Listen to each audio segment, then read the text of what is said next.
கர்த்தருக்குள் அன்பான சிறு பிள்ளைகள், பெரியவர்கள், சகோதரர்கள் யாவருக்கும் இயேசு கிறிஸ்து நாமத்தில் சோதனை சொல்கிறேன். நாம் இந்த நாளில் கற்றுக்கொள்ள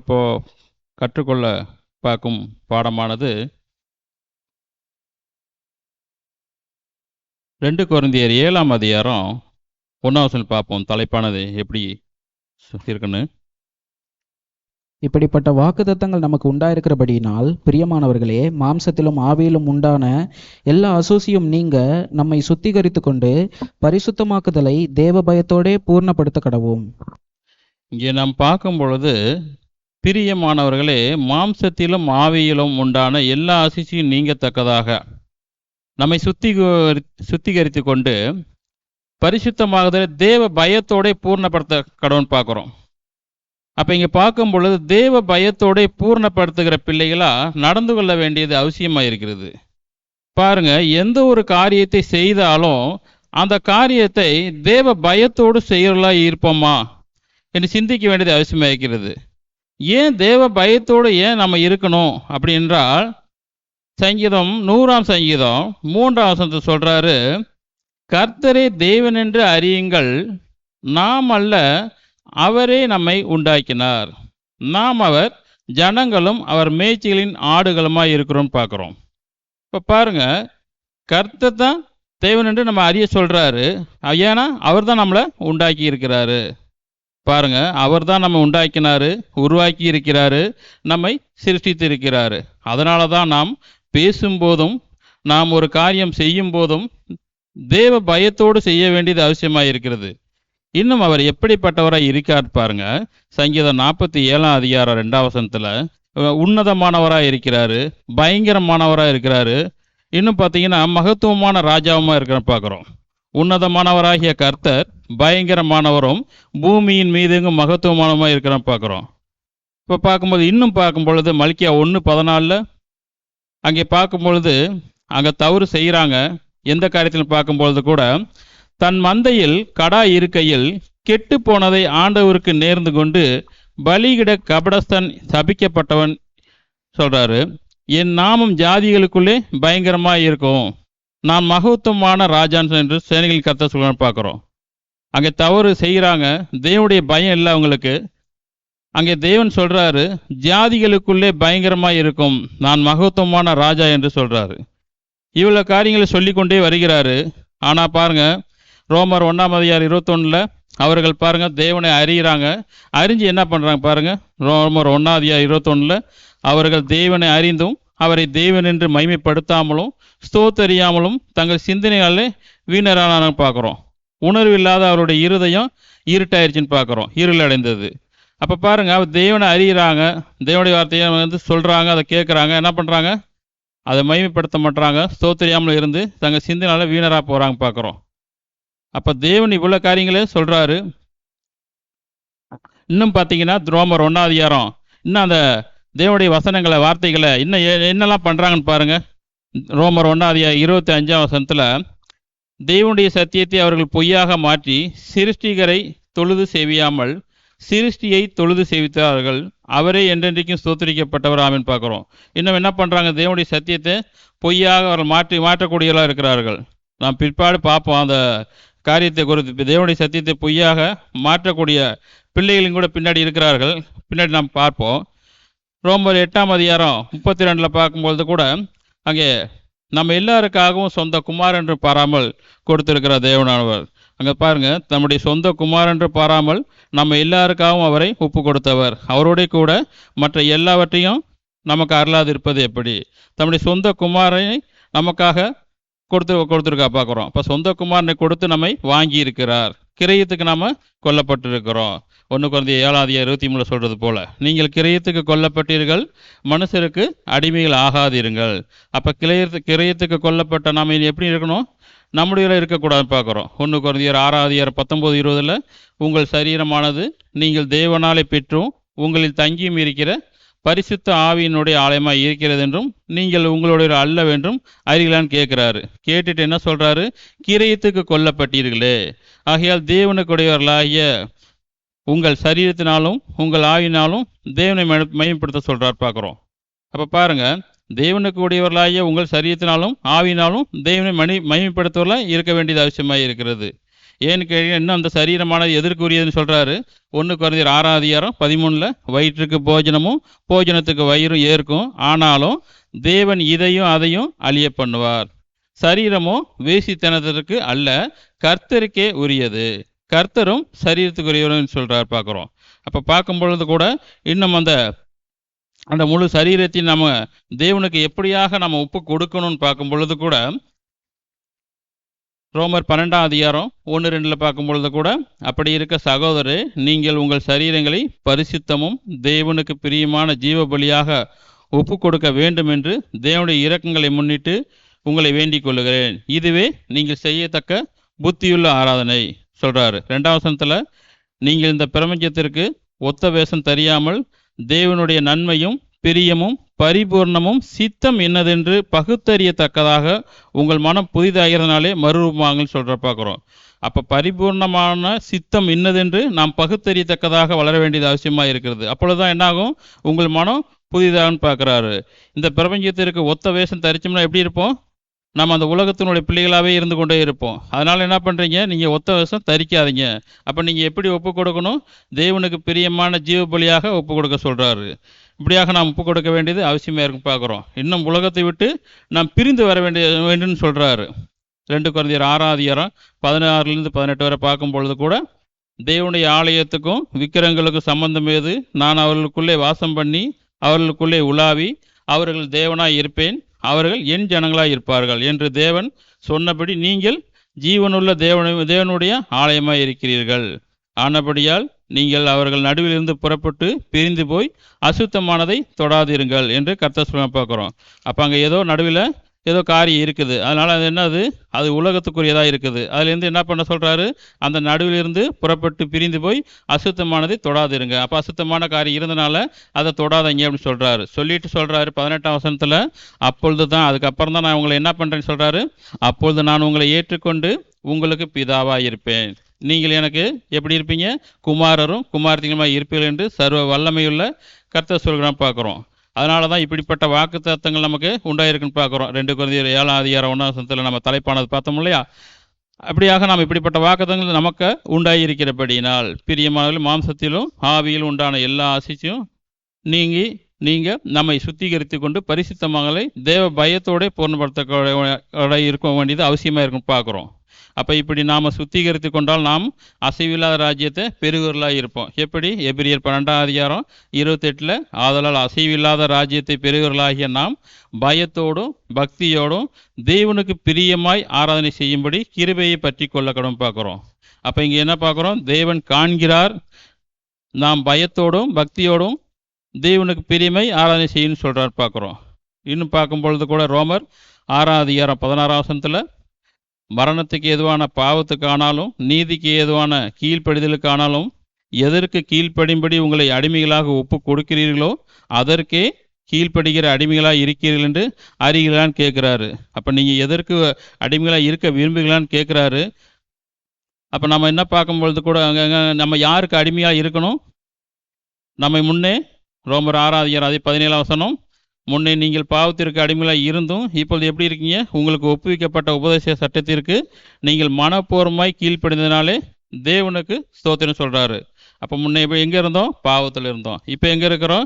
நீங்கள் மனப்பூர்வமாய், அந்த மனப்பூர்வமான வார்த்தையும் முக்கியமானது பார்க்க வேண்டியது அவசியமாக இருக்குது. அங்கே நீங்கள் மனப்பூர்வமாய் கீழ்ப்படிந்ததினாலே, இந்த மனப்பூர்வம் தான் நமக்கு இருக்க வேண்டியது அவசியமாக இருக்குது. இந்த மனப்பூர்வம் இருந்தால் மட்டும்தான் நம்ம கீழ்ப்படுகிற அந்த எண்ணமானது வரும், நம்ம தாழ்த்தி கொள்ள மனது கூட வரும்னு பார்க்குறோம். இன்னும் பார்க்கும்போது ரோமர் 6ஆம் அதிகாரம் 19ஆம் வசனத்தில் நம்முடைய அவயங்களை எதற்கு ஒப்பு கொடுக்கணும்னு சொல்கிறார் பாருங்க. உங்கள் மாம்ச பலவீனத்தின் நிமித்தம் மனுஷர் பேசுகிற பிரகாரமாய் பேசுகிறேன், அக்கிரமத்தை நடப்பிக்கும்படி முன்னே நீங்கள் உங்கள் அவயங்களை அசுத்தத்திற்கும் இப்பொழுது பரிசுத்தமானதை நடப்பிக்கும்படி உங்கள் அவயங்களை நீதிக்கு அடிமைகளாக ஒப்புக்கொள்ளுன்னு சொல்கிறாரு. பாருங்க, இயேசு யாருக்கு எப்படி ஒப்பு கொடுத்துருக்கிறான்னு, எது வரைக்கும் கீழ்ப்படிந்துட்டு இருக்கிறாருன்னு நம்ம சிந்திக்க வேண்டியது அவசியமாக இருக்கிறது. யோவான் 8ஆம் அதிகாரம் 29, என்னை அனுப்பினவர் என்னுடனே கூட இருக்கிறார், பிதாவுக்கு பிரியமானவைகளை நான் எப்பொழுது செய்கிறபடியால் அவர் என்னை தனியே இருக்க விடவில்லை என்று சொல்கிறாரு. அப்போ இயேசு தேவன் காண்கிறார் என்று பிதாவுக்கு பிரியமானதை எப்பொழுதும் செய்திருக்கிறார். ஏன்னா அவர் ஒவ்வொரு பாடுகளின் மூலமாக ஒவ்வொரு கீழ்ப்படுதலையும் கற்றுக்கொண்டு இருக்கிறான் பார்க்குறோம். எப்படி? எபிரியர் 5ஆம் அதிகாரம் 8ஆம் வசனத்தில் அவர் குமாரனாய் இருந்தும் பட்ட பாடுகளினாலே கீழ்ப்படுதலை கற்றுக்கொண்டு இருக்கிறான் பார்க்குறோம். அப்போ பட்ட பாடுகளின் மூலமாக கற்றுக்கொண்டு இருக்கிறார். யாரை போல? நம்மை போலன்னு சொல்கிறாரு. பாடுபட்டு பாவம் இல்லாதவராக இருக்கிறார். எப்படி? எபிரியர் 4ஆம் அதிகாரம் 15ஆம் வசனத்தில் நம்முடைய பலவீனங்களை குறித்து பரிதபிக்கக்கூடாத பிரதான ஆசாரியர் நமக்கு இராமல் எல்லா விதத்திலும் நம்மை போல சோதிக்கப்பட்டும் பாவம் இல்லாதவராக இருக்கிற பிரதான ஆசாரியர் நமக்கு இருக்கிறான் பார்க்குறோம். அப்போ பாருங்க, அவர் சுயமாக ஒன்றும் செய்யலைன்னு சொல்கிறாரு. தேவன் காண்கிறார் என்று பிதாவுக்கு சித்தமானதான் எப்பவும் செஞ்சார் பார்க்குறோம். யோவான் 5ஆம் அதிகாரம் 30ஆம் வசனத்தில் நான் என் சுயமாய் ஒன்றும் செய்கிறதில்லை, நான் கேட்கிறபடியே நியாயந்திருக்கிறேன், எனக்கு சித்தமானதை நான் தேடாமல் என்னை அனுப்பின பிதாவுக்கு சித்தமானதையே நான் தேடுகிறபடியால் என் தீர்ப்பு நீதியாக இருக்குன்னு பார்க்குறோம். அப்போ தேவன் காண்கிறார் என்று இயேசு செய்தது போல நாமும் காண்பிக்கணும். எப்படி தடவி கண்டுபிடிக்க சொல்கிறான்னு பார்க்க வேண்டியது அவசியமாக இருக்குது. நம்ம தேவன் காண்கிறார் என்று இயேசு செய்தது போல் நாமும் கூட செய்ய வேண்டியது அவசியமாக இருக்குது. அவர் சுயமாக ஒன்று சிந்திக்கலன்னு பார்க்குறோம். அப்போ பிதாவுக்கு சித்தமானதையே அவர் தேடுறதுனால நாமும் தேட வேண்டியது அவசியம். எப்படி தேடணும்? தடவி தேடணும். எப்படி தேடணும்? அப்போஸ்தலர் 17ஆம் அதிகாரம் 27ஆம் வசனத்தை பார்க்கும்போது கூட கர்த்தராகிய தம்மை அவர்கள் தடவியாயிலும் கண்டுபிடிக்கத்தக்கதாக தம்மை தேடும்படிக்கு அப்படி செய்தார்.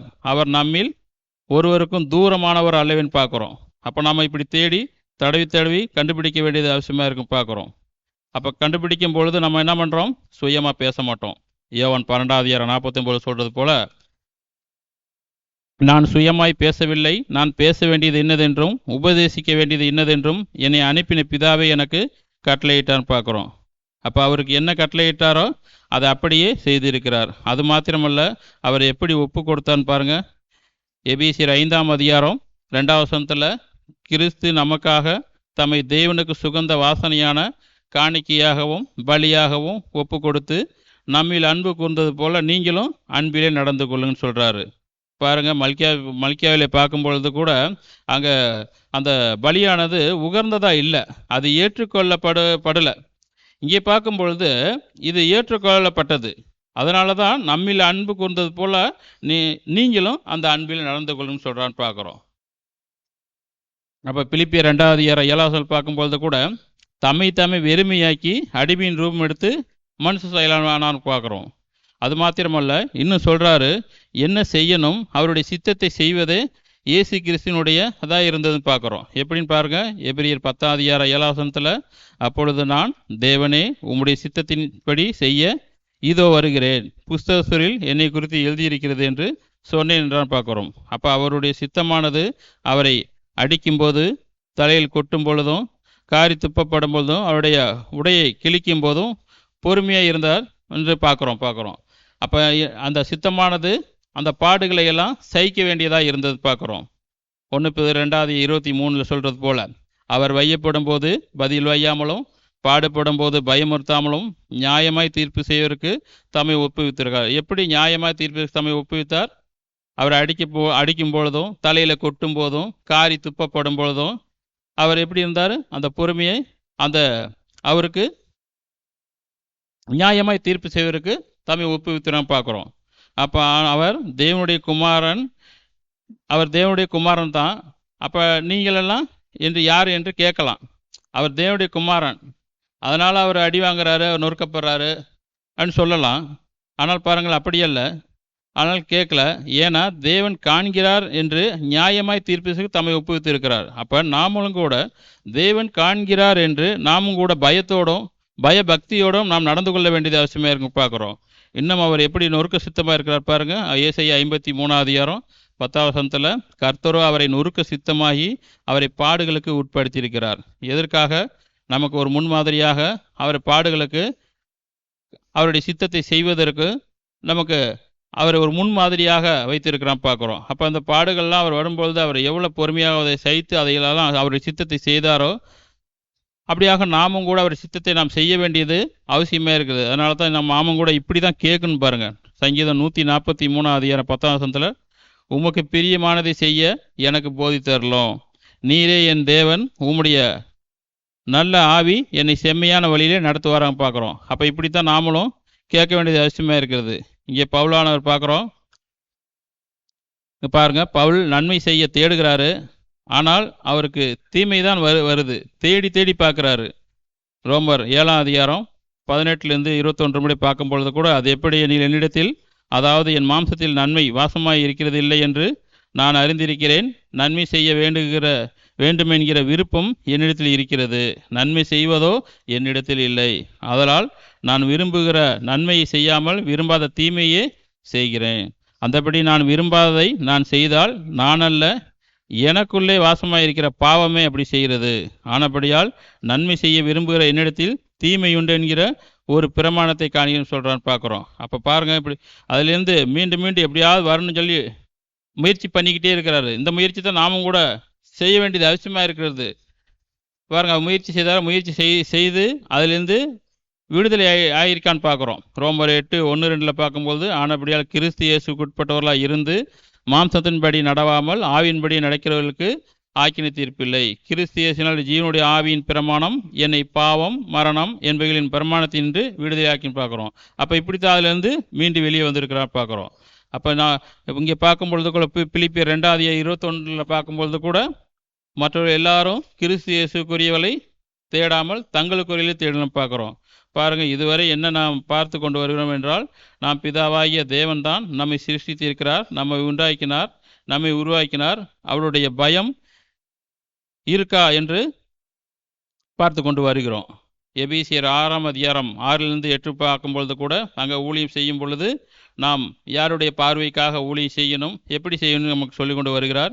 எபேசியர் 6ஆம் அதிகாரம் 6-8 வரை, மனுஷருக்கு பிரியமாய் இருக்க விரும்புவர்களாக பார்வைக்கு ஊழியம் செய்யாமல் கிறிஸ்துவின் ஊழியக்காரனாக மனப்பூர்வமாய் தேவனுடைய சித்தத்தின்படி செய்யுங்கள்.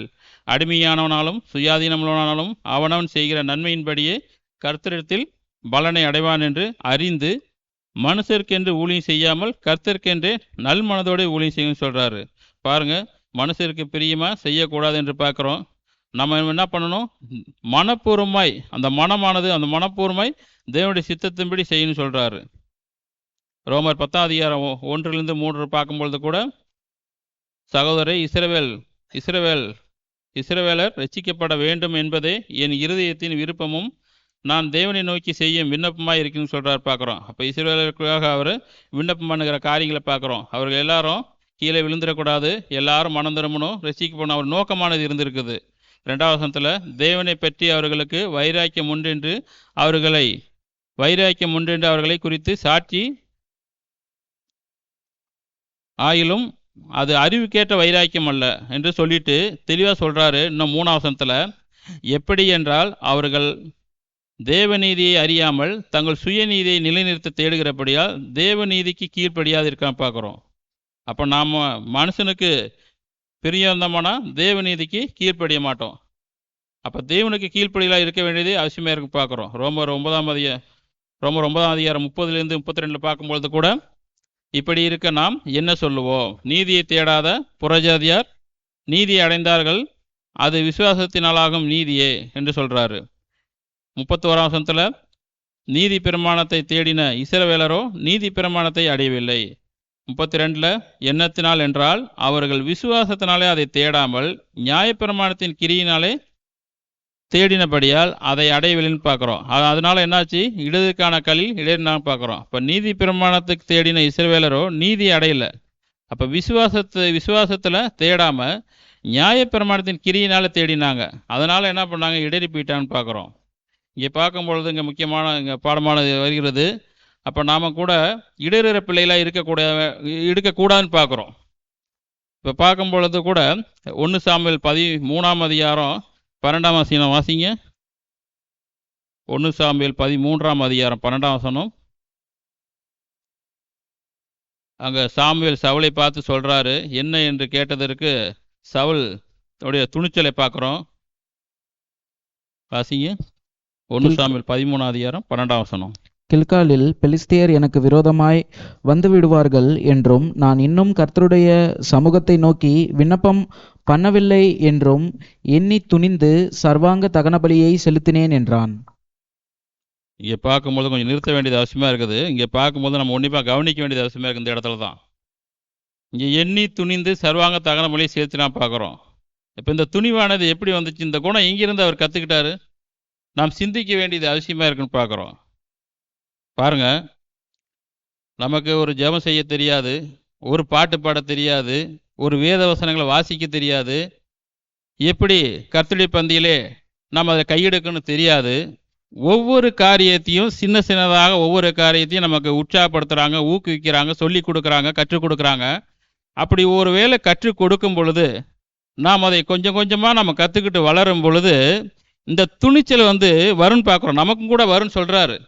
நமக்கு கூட வராதெல்லாம் சொல்லலை, நமக்கு கூட வரும்னு தான் சொல்கிறாரு. அப்போ நம்ம என்ன பண்ணணும்னா, நம்ம அங்கே தெளிவாக இருக்க வேண்டியது அவசியமாக இருக்குது. 1 Corinthians 10:12 சொல்லுவார் பாருங்க, நம்ம விழாதபடிக்கு எச்சரிக்கையாக இருக்குன்னு சொல்லுவார். ஏன் பாருங்க எப்படி துணிஞ்சிருக்கிறாங்க பாருங்க. ஒரு காரியமே அறியாத நாம் நம்மளுக்கு எல்லா காரியத்தையும் சொல்லி கொண்டு வருகிறாங்க. ஆனால் பாருங்க, ஒரு காரியத்தில் ஒரு வேளை ஒரு பிள்ளைகளுக்கு ஊழியம் செய்ய போகிறாங்கன்னு வைங்களேன், நமக்கு சொல்லி கொடுக்குற சகோதராக இருக்கட்டும், ஒரு ஊழியம் இருக்குது, அந்த ஊழியத்துக்கு நான் போய் வர வேண்டும், ஒரு பிள்ளை ரசிக்கப்படணும், அதுக்காக போய் போதிக்க வேண்டியது இருக்குதுன்னு சொல்கிறாங்க. ஆனால் அந்த இடத்திற்கு நீங்கள் இந்த பாடத்தை வச்சு நடத்துங்க அப்படின்னு சொல்கிறாங்க. அப்போ நாம் என்ன செய்யணும்? அப்போ நம்ம என்ன பண்ணணும்? தேவனுக்கு சித்தத்தின்படி தேவன் காண்கிற என்ற பயத்தோடு நம்ம செய்ய வேண்டியது அவசியமாக இருக்குது. ஆனால் இவர் அப்படி செய்யலை, எண்ணி துணிந்து இருக்கிறாங்க. அப்போ ஒருவேளை நமக்கு ஒருவேளை இந்த மாதிரிலாம் வாய்ப்பு கிடைக்கும் போது நம்ம அப்படி துணியலாமா? அப்படி துணியும் பொழுது நம்ம என்ன அதுக்கு முன்னாடி என்ன செஞ்சுருக்கலான்னு பாருங்கள். கலாத்தியர் 5:12 கலாத்தியர் 5:12 உங்களை கலக்குகிறவர்கள் தரிப்புண்டு போனால் நலமாயிருக்கும். ஆமாங்க, இதுதான் நல்லா இருக்கும். உங்களை கலக்குகிறவர்கள் தரிப்புண்டு போல நம்ம கலக்குகிற பிள்ளைகளாக இருக்கக்கூடாதுங்க. எப்பொழுதுமே நம்ம கலக்குகிற காரியங்கள் எப்போ வரும்னு தெரியாதுங்க. நம்ம பக்கத்தில் இருக்கலாம், அருகாமையில் இருக்கலாம், நம்ம வழியிலே செல்லக்கூடிய பிள்ளைகளாக இருக்கலாம். இந்த துணிச்சல் எப்போவுமே வரக்கூடாதுங்க. நம்ம என்ன அதிகமாக நினைக்கணும்னா, நம்ம இன்னும் அதிகமாக எவ்வளவுக்கு எவ்வளோ இன்னும் தாழ்மையாக நடந்து கொள்ளணும். ஒரு சகோதரனை பார்த்து நம்ம ஒரு சகோதரனை கற்றுக்கொள்ளணும். அந்த சகோதரன் எவ்வளோ தாழ்மையாக இருக்கார், நாமளும் இன்னும் ஓட்டத்தில் அந்த ஓடி நம்ம இன்னும் எவ்வளோ தாழ்மையாக இருக்கலாம்னு தான் நம்ம வளரணுமே ஒழிஞ்சு இந்த ஒரு துணிச்சல் மட்டும் வரக்கூடாது. அதனால தான் அந்த பொல்லாத ஆவி நமக்குள்ள சொந்தத்தில் நம்ம யோசிக்கிறவர்களாக இருப்போம். எப்பவுமே பார்த்தீங்கன்னா சொந்தத்தில் மட்டும் நம்ம யோசிக்கக்கூடாதுன்னு பார்க்குறோம். எவ்வளோ கர்த்தருக்காக கீழ்ப்படியணுமோ, தன்னை தாழ்த்தணுமோ, அப்படி நம்ம செய்யும் பொழுது நம்ம கூட வர சகோதரன் பின்னாடி பாருங்கன்னா இன்னும் உற்சாகமாக இருக்கும். நமக்கு சொல்லிக்கூட சகோதரனை கூட இன்னும் பாருங்கள், பரவாயில்ல, இன்னும் தேவனுடைய காரியங்கள் இன்னும் சொல்லிக் கொடுக்கணுமே, இன்னும் அடுத்த காரியங்களுக்கு போகணுமே அப்படின்னு நம்மளை புஷ் பண்ணிக்கிட்டே இருப்பாங்க பார்க்குறோம். அப்போ நாமும் கூட இப்படிப்பட்ட பயிற்சியானது நமக்கு நடந்து கொண்டு இருக்கிறது. ஒருவேளை ஒரு சகோதரன் ஒரு வாரம் விட்டுட்டாரு, அடுத்த வாரம் ரெடியாக அடுத்த வாரம் சகோதரன் நம்ம இருக்க வேண்டியது அவசியமாக இருக்குது. அதுவும் இல்லைன்னா பார்க்குறோம் அவருக்கு என்ன சோர்வாயின்னு பார்க்குறோம். அப்போ சோர்வாச்சுன்னா இன்னொரு சகோதரன் யாரோ ஒருத்தர் இருப்பாங்க, ஒரு சகோதரிகளை கூட இருக்கலாங்க. அப்போ அதுக்கு நம்ம வழி விடுற பிள்ளைகளாக ஆயிரம் பார்க்குறோம். அப்போ நம்மளை வளர்ந்து வர்றதுக்கு தாங்க நம்மளை உற்சாகப்படுத்துகிறாங்க, நம்மளை ஊக்குவிக்கிறாங்க. அப்படி நம்ம கீழ்ப்படிந்து அந்த துணிவு இல்லாதபடிக்கு தாழ்மையாக நடந்து கொள்ள வேண்டியது அவசியமாக இருக்குன்னு பார்க்குறோம். அப்போஸ்தலர் 10:16 பொல்லாத ஆவியினுடைய மனுஷன் அவர்கள் மேல் பாய்ந்து பலாத்காரம் பண்ணி அவர்களை மேற்கொள்ள அவர்கள் நிர்வாணிகளும் காயப்பட்டவருமாயி அந்த வீட்டை விட்டு ஓடி போன பார்க்குறோம். அப்போ இங்கே தேவன் காண்கிறார் பயம் இல்லாதனால ஸ்கேவானுடையவர்கள் மேல் பாய்ந்து பலாத்காரம் பண்ணி அவர்கள் காயப்பட்டவருமாய் ஓடி போனான்னு பார்க்குறோம். இன்னும் பாருங்க, 2 சாமுவேல் 6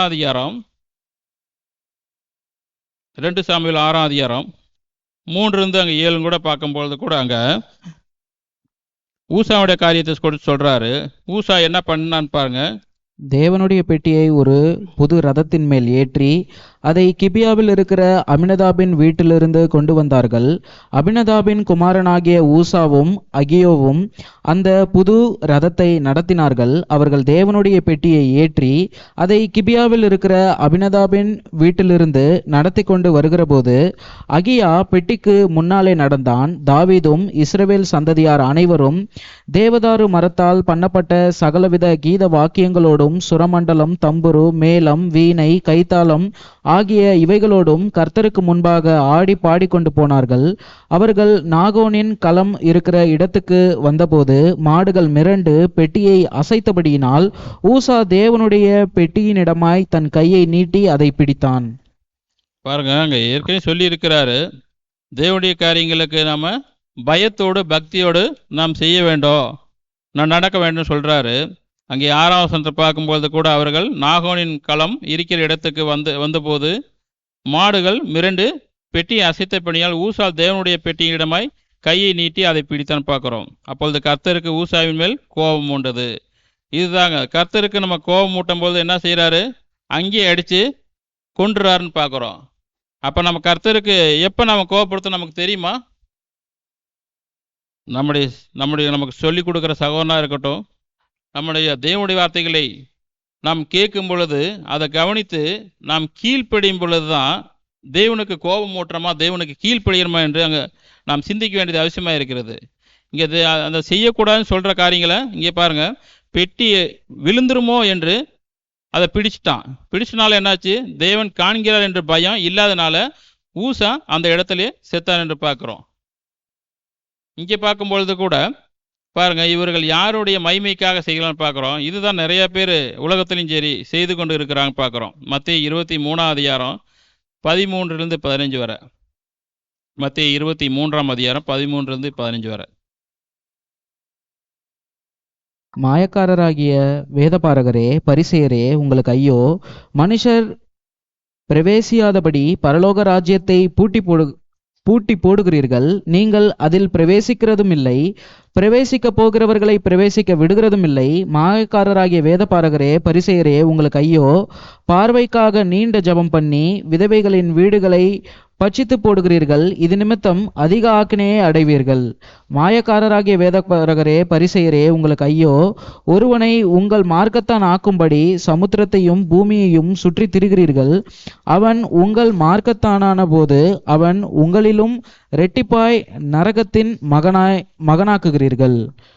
குருடரான வழிகாட்டிகளே, உங்களுக்கு ஐயோ! எவனாகிலும் தேவாலயத்தின் பேரில் சத்தியம் பண்ணினால் அதனால் ஒன்றுமில்லை என்றும், எவனாகிலும் தேவாலயத்தின் பெட்டியின் பேரில் சத்தியம் பண்ணினால் அவன் கடனாளி என்றும் சொல்லுகிறீர்கள்.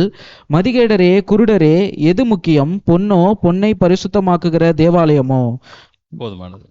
இங்கே பார்க்கும்போது கூட அங்கே மாயக்காரராகிய பரிசேயர் உங்களுக்கு ஐயன்னு சொல்லிட்டு சொல்கிறாரு, நீங்கள் அதில் பிரவேசிக்கிறதில்லை, பிரவேசிக்க போகிறவர்களையும் பிரவேசிக்க விடுவதில்லைன்னு பார்க்குறோம். அப்போ இவங்க என்ன பண்ணுறாங்க, பார்வைக்காக நிறைய காரியங்களை செய்கிறாங்கன்னு பார்க்குறோம். அப்போ இவங்க செய்கிற மாதிரி நாம் செய்யக்கூடாது. அப்போ நாம் என்ன செய்யணும்? யோவான் 12ஆம் அதிகாரம் 43 44 வரை. யோவான் 12ஆம் அதிகாரம் 43 44 வசனங்கள். அவர்கள் தேவனால் வருகிற மகிமையிலும் மனுஷரால் வருகிற மகிமையை அதிகமாய் விரும்பினார்கள். அப்பொழுது இயேசு சத்தமிட்டு, என்னிடத்தில் விசுவாசமாயிருக்கிறவன் என்னிடத்தில் அல்ல, என்னை அனுப்பினவரிடத்தில் விசுவாசமாயிருக்கிறான். 44. அப்பொழுது இயேசு சத்தமிட்டு, என்னிடத்தில் விசுவாசமாயிருக்கிறவன் என்னிடத்தில் அல்ல, என்னை அனுப்பினவரிடத்தில் விசுவாசமாயிருக்கிறான். இங்கே பார்க்கும்பொழுது கூட அவர்கள் என்ன செய்கிறார்கள், அவர்கள் தேவனா வருகிற மைமையை விட மனுஷராக வலிமை அருமையாக தேடி இருக்கிறாங்க பார்க்குறோம். அருமையாக விரும்பி இருக்கிறாங்க. அதுதான் அவங்களுக்கு பிடிக்குது. ஏன்னா அது கண்ணு முன்னாடி இருக்கு இல்லையா, அதனால் பிடிக்குது. நமக்கு எப்படி இருக்குது, நம்ம அதை விட நம்ம மனுஷராக வர மகிமையை விட தேவனால் மாத்திர மகிமையை நம்ம அதிகமாக விரும்ப வேண்டியது அவசியமாக பார்க்குறோம். யோவான் 5ஆம் அதிகாரம் 44 தெளிவாக சொல்கிறாரு, நம்ம இப்படி தான் இருக்க வேண்டும் சொல்கிறார். பாருங்க, தேவனாலே மாத்திரம் வருகிற மகிமையை தேடாமல் ஒருவரால் ஒருவர் மகிமையை ஏற்றுக்கொள்கிற நீங்கள் எப்படி விசுவாசிப்பீர்கள்? அங்கே பார்க்கும்பொழுது கூட தேவனால் மாத்திரம் வருகிற மகிமையை தேடாமல் ஒருவரால் ஒரு மகிமையை எப்படி ஏற்றுக்கொள்ளுவீங்க அப்படின்னு கேட்குறாரு. அப்போ நம்ம மனுஷரால் வர மகிமையை நாம் எப்பொழுதுமே தேடக்கூடாதுன்னு பார்க்குறோம். அப்போ தேவனாலுடைய மகிமையை மட்டும்தான் அதிகமாக தேடிக்கொண்டு ஒவ்வொரு காரியத்திலும் நம்ம வளர வேண்டிய அவசியமாக இருக்கு பார்க்குறோம். ஆனால் அப்படித்தான் நம்ம பார்க்கும்பொழுது கூட அங்கே தேவன் காண்கிறார் என்று பயந்து யோசேப்பினுடைய கீழ்ப்படிதல் நம்ம அங்கே காண முடியுது பார்க்குறோம். ஆதியாகமம் 39ஆம் அதிகாரம் 9ஆம் வசனம்.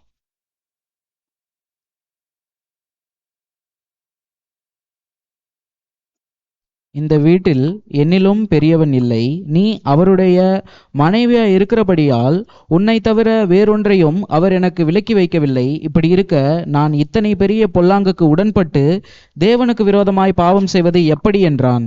பாருங்க, அவருடைய மனது எப்படிப்பட்டதா இருந்திருக்கு பாருங்க. இப்படி இருக்க நான் இத்தனை பெரிய பொல்லாங்குக்கு உடன்பட்டு தேவனுக்கு விரோதமாய் பாவம் செய்வது எப்படின்னு கேட்குறாங்க. இப்போ அந்த மனது நமக்கு இருக்க வேண்டிய அவசியமாக இருக்குது பார்க்குறோம். அப்போ நமக்கு இப்படி ஒரு சூழ்நிலை வரும்பொழுது கூட நாம் இதில் தப்பிக்கிறதுக்கு நாம் இப்படிப்பட்ட காரியத்தை நம்ம செய்ய வேண்டியது அவசியமாக இருக்கும் கூட பார்க்குறோம். லூக்கா சுவிசேஷம் 19ஆம் அதிகாரம் 8லிருந்து 10 வரை அங்கே பார்க்கும்பொழுது கூட அங்கே சகேயு பிதாவாகிய தேவன் நம்மை காண்கிறார் என்று அறிந்து என்ன காரியத்தை அங்கே சொல்லுகிறான்னு பாருங்க. சகேயு நின்று கர்த்தரை நோக்கி, ஆண்டவரே, என் ஆஸ்திகளில் பாதியை ஏழைகளுக்கு கொடுக்கிறேன். நான் ஒருவனிடத்தில் எதையாகிலும் அநியாயமாய் வாங்கினதுண்டானால் நாளத்தனையாக திரும்ப செலுத்துகிறேன் என்றான். இயேசு அவனை நோக்கி, இன்றைக்கு இந்த வீட்டுக்கு இரட்சிப்பு வந்தது, இவனும் ஆபிரகாமுக்கு குமாரனாய் இருக்கிறானே. இழந்து போனதை தேடவும் ரட்சிக்கவுமே மனுஷகுமாரன் வந்திருக்கிறார் என்றார். போதுமானது.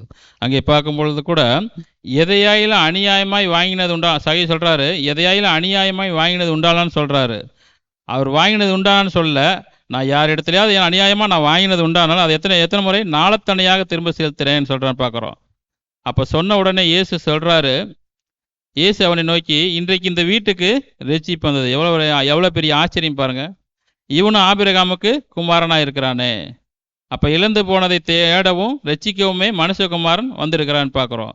அப்போ தேவன் காண்கிறார் என்று அறிந்து அநியாயமாய் வாங்கினது உண்டானால் தேவன் காண்கிறார் என்று அறிந்து பயத்து நிமித்தம் கேட்கப்பட்டு ஒவ்வொரு காரியங்களும் கீழ்ப்படிந்திருக்கிறான்னு பார்க்குறோம். எபிரேயர் 5ஆம் அதிகாரம் 7ஆம் வசனத்தில் இயேசுவானவர் எப்படி இருந்தான்னு பார்க்குறேன். எப்படி பயபக்தியாக இருந்து அது கேட்கப்பட்டிருன்னு பாருங்க.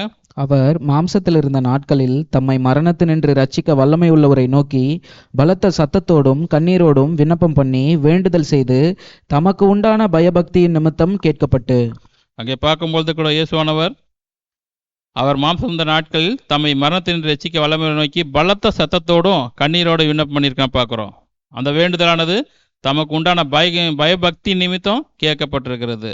அப்போ தேவன் காண்கிறார் என்று பயத்தோடு அந்த விண்ணப்பமானது கேட்கப்பட்டிருக்குன்னு பார்க்குறோம். இப்போ இங்கே ஆதியாகமம் 22ஆம் அதிகாரம் 12 பார்க்கும்போது கூட அங்கே தேவன் காண்கிறார் என்று பயத்தின் நிமித்தம் ஆபிரகாமை தேவன் அறிந்திருக்கிறான்னு கூட பார்க்குறோம். அப்பொழுது அவர், பிள்ளையாண்டான் மேல் உன் கையை போடாதே, அவனுக்கு ஒன்றும் செய்யாதே, நீ அவனை உன் புத்திரன் என்றும் உன் ஏக சுதன் என்றும் பாராமல் எனக்காக ஒப்பு கொடுத்தபடியினால் நீ தேவனுக்கு பயப்படுகிறவன் என்று இப்பொழுது அறிந்திருக்கிறேன் என்றார். அங்கே பார்க்கும்பொழுது கூட அந்த ஆபிரகாம் சொல்றாரு, அப்பொழுது அவன், பிள்ளையாண்டு மேல் உன் கையை போடாதே, அவனுக்கு ஒன்றும் செய்யாத. ஏன் செய்யாத? நீ அவனை உன் புத்திரன் என்றும் உன் ஏக சுதன் என்றும் பாராமல் எனக்காக நீ ஒப்பு கொடுத்துருக்க அப்படின்னு அவர் தேவனோட அங்கே சொல்கிறாரு. அப்போ நீ தேவனுக்கு பயப்படுவன் என்று இப்போது நான் அறிந்திருக்கிறேன்னு பார்க்குறோம். அப்போ நமக்கு சாதாரணமாக உடனே கிடைச்சிருங்களா? தேவனுக்கு பயப்படுகிற பயமானது நமக்கு உடனே நம்ம சொல்லிக்கொள்ள முடியுமா? இல்லை அது உடனே கண்டுபிடிக்க முடியுங்களா? ஒவ்வொரு பாடுகளையும் ஒவ்வொரு உபத்திரத்திலையும் ஒவ்வொரு சோதனையும் படும் பொழுது அதெல்லாம் நம்ம எப்படி தாண்டி மேற்கொண்டு வளரும் பொழுது தான் அந்த ஒரு பயத்தோடு தேவனுக்கு பயப்பட பிள்ளைகளாக இருப்போம் என்று நம்ம சிந்திக்க வேண்டியது அவசியமாக இருக்கு பார்க்குறோம். அப்படித்தான் அவர் இருந்தார். மத்தேயு 12ஆம் அதிகாரம் 47 50 முடிய அங்கே ஜனங்களோடு இயேசுவானவர் பேசி கொண்டு இருக்கிறாரு. தேவனுடைய வார்த்தைகளை சொல்லி கொண்டு இருக்கும்போது அவருடைய சகோதரர் அவருடைய தாயாரும் பேச வேண்டும் என்று வந்திருக்கிறாங்க. அதுக்கு என்ன சொல்றாரு பாருங்க. அப்பொழுது ஒருவன் அவரை நோக்கி, உம்முடைய தாயாரும் உம்முடைய சகோதரரும் உம்மோடே பேச வேண்டுமென்று வெளியே நிற்கிறார்கள் என்றான். தம்மிடத்தில் இப்படி சொன்னவனுக்கு அவர் பிரதியுத்தரமாக, என் தாயார் யார், என் சகோதரர் யார் என்று சொல்லி தம்முடைய கையை தமது சீஷர்களுக்கு நேரே நீட்டி, இதோ என் தாயும் என் சகோதரரும் இவர்களே, பரலோகத்தில் இருக்கிற என் பிதாவின் சித்தத்தின்படி செய்கிறவன் எவனோ அவனே எனக்கு சகோதரனும் சகோதரியும் தாயுமாய் இருக்கிறான் என்றார். அங்கே பார்க்கும்பொழுது இயேசு யாருக்கு அதிக முக்கியத்துவம் கொடுத்துருக்கா என்று பார்க்க வேண்டிய அவசியமாக இருக்கிறது. தேவனுடைய வார்த்தைன்னு வந்துட்டா பிதா தவிர வேறு ஒன்றும் நாம் சிந்திக்க கூடாது என்று பார்க்குறோம். மத்தேயு 16ஆம் அதிகாரம் 7 9 முடிய பார்க்கும்பொழுது கூட நாம் அப்பங்களை கொண்டு வராதபடியினால் இப்படி சொல்லுகிறார் என்று அவர்கள் தங்களுக்குள்ளே யோசனை பண்ணி கொண்டார்கள். இயேசு அதை அறிந்து, அற்ப விசுவாசிகளே, அப்பங்களை கொண்டு வருகிறதை குறித்து நீங்கள் உங்களுக்குள்ளே யோசனை பண்ணுகிறது என்ன? இன்னும் நீங்கள் உணரவில்லையா?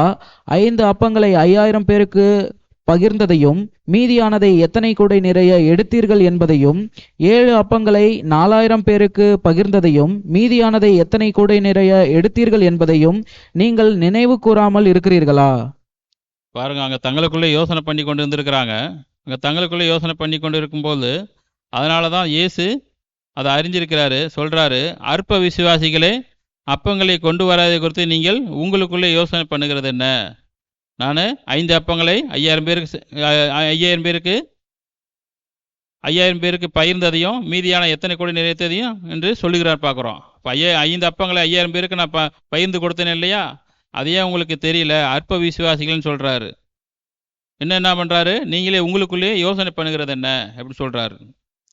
அப்போ இன்னும் சொன்ன ஒருத்தர் வராரு, மத்தேயு 19ஆம் அதிகாரம் 16 15 பார்க்கும்பொழுது கூட அங்கே ஒருத்தர் வந்து நல்ல போதகர்னு சொல்கிறாரு. அதற்கு இயேசுவானவர் என்ன சொல்கிறான்னு பாருங்க. அப்பொழுது ஒருவன் வந்து அவரை நோக்கி, நல்ல போதகரே, நித்திய ஜீவனை அடைவதற்கு நான் எந்த நன்மையை செய்ய வேண்டும் என்று கேட்டான். அதற்கு அவர், நீ என்னை நல்லவன் என்று சொல்வானேன்? தேவன் ஒருவர் தவிர நல்லவன் ஒருவனும் இல்லையே. நீ ஜீவனில் பிரவேசிக்க விரும்பினால் கற்பனைகளை கைக்கொள் என்றார். 22ஆம் வசனம். அந்த வாலிபன் மிகுந்த ஆஸ்தி உள்ளவனாய் இருந்தபடியினால் இந்த வார்த்தையை கேட்டபொழுது துக்கமடைந்தவனாய் போய்விட்டான். இங்கே பார்க்கும்பொழுது கூட ஒருவன் வந்து அவரை நோக்கி, நல்ல போதகரே, நித்திய ஜீவனை அடைவதற்கு நான் எந்த நன்மையை செய்வேன்னு சொல்லி கேட்குறான். அதற்கு இயேசுவானவர் சொல்கிறாரு, நீ என்னை நல்லவன் என்று சொல்வானேன். உடனே அப்பவே ஸ்பாட்லே நீ என்னை நல்லவன் என்று சொல்வானேன். தேவன் ஒருவர் தவிர நல்லவன் ஒருவனும் இல்லைன்னு சொல்கிறார் பார்க்குறோம். அப்போ நீ ஜீவனில் பிரவேசிக்க விரும்புனா இந்த கற்பனைகளெல்லாம் கைக்கொள்னு சொல்கிறாரு. கற்பனைகளை கைக்கொள்வது என்ன? நம்முடைய ஆஸ்திகள்லாம் இழக்க வேண்டியதாக இருக்கணும். அப்போ அந்த ஆஸ்திகள்லாம் நீ இழக்க வேண்டியதாக இருக்குன்னு சொல்லி கொண்டு வரும்பொழுது என்ன சொல்கிறான் அந்த பையன்? அந்த வாலிபன் மிகுந்த ஆஸ்தி நல்ல வசதியாக இருந்திருக்கிறான். அதனால் என்னாச்சு, அந்த வார்த்தைகளை சொல்லும் பொழுது அவனுக்கு ரொம்ப கஷ்டமாயிருச்சு, துக்கம்னா போயிட்டான்னு பார்க்குறோம். இப்போ மத்தேயு 7ஆம் அதிகாரம் 13 14 சொல்கிறாரு, நீங்கள் எப்படி இருக்கணும் சொல்கிறாரு, இடுக்கமான வாசலில் உட்பிரவேசின்னு சொல்கிறாரு. மத்தேயு 7ஆம் அதிகாரம் 13 14. இடுக்கமான வாசல் வழியாய் உட்பிரவேசியுங்கள். கேட்டுக்கு போகிற வாசல் விரிவும் வழி விசாலமுமாயிருக்கிறது, அதன் வழியாய் பிரவேசிக்கிறவர்கள் அநேகர். ஜீவனுக்கு போகிற வாசல் இடுக்கமும் வழி நெருக்கமுமாயிருக்கிறது, அதை கண்டுபிடிக்கிறவர்கள் சிலர். ஆமாங்க, நாமும் கூட இப்போ நம்ம ஒரு சில பிள்ளைகள் நம்ம வந்திருக்கிறோம், ஒருவேளை கண்டுபிடிச்ச பிள்ளைகளாம் கூட இருக்கிறோம். இப்போ இடுக்கமான வாசலில் நம்ம உட்பிரவேசிக்க நம்ம முயற்சி செய்கிற பிள்ளைகளாம் கூட நம்ம இருக்கிறோன்னு பார்க்குறோம். அதனால தான் நம்ம இவ்வளோ நேரம் நம்ம சத்தியத்தை கேட்டுக்கொண்டு நம்ம பொறுமையாக காத்துக்கொண்டு தேவனுடைய வார்த்தையை எப்படியாவது கேட்கணும், அந்த வாஞ்சி அந்த விருப்பமானது நமக்குள்ளாக அந்த மனப்பூர்வமாக இருக்குதுன்னு பார்க்குறோம். அப்போ நம்ம இடுக்கமான வாசலில் உட்பிரவேசிக்க வேண்டியது அவசியமாக இருக்கிறது. ஏன்னா கேட்டுக்கு போகிற வாசல் எப்படி இருக்குங்க? வழி விசாலமாக இருக்குது பார்க்குறோம்.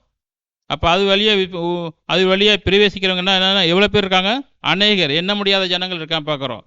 அப்போ நம்ம அதுலேருந்து ஜீவனுக்கு போகிற வாசல் இடுக்கமும் வழி நெருக்கமாக இருக்குன்னு பார்க்குறோம்.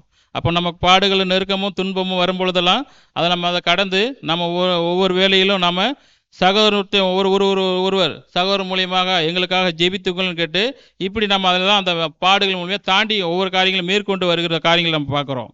அப்போ இந்த பாடுகள் இந்த சிகிச்சை எல்லாம் பார்த்தீங்கன்னா எவ்வளோ நாட்கள் இருக்குன்னு பார்க்குறோம். எபிரியர் 12ஆம் அதிகாரம் 11ஆம் வசனம்.